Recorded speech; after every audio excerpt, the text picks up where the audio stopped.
নমস্কার। আজকে দুপুরের রান্নাগুলো আপনাদের সঙ্গে শেয়ার করতে চলে এসেছি। আজকে দুপুরের মেনুতে কী ছিল সবটাই আপনাদের সঙ্গে শেয়ার করব। তাহলে চলুন। এখানে প্রথমে করে নিয়েছি ঢ্যাঁড়স ভর্তা। ঢ্যাঁড়স ভর্তা খেতে আপনাদের কেমন লাগে? আমার কিন্তু খুব ভালো লাগে।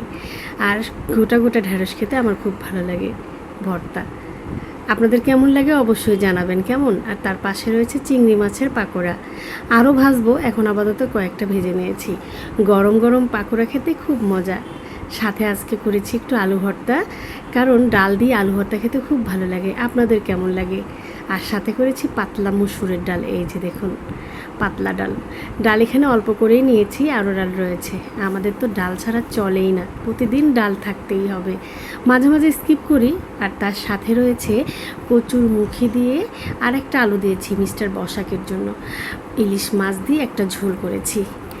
আর লেবু তো থাকতেই হবে, সাথে আর আমের টকও রয়েছে, কিন্তু সেটা এখানে অ্যাড করতে মনে নেই। যাই হোক, আজকে দুপুরের খাবারগুলো আপনাদের কেমন লাগলো অবশ্যই কমেন্ট করে জানাবেন। ভালো লাগলে লাইক করবেন। টাটা।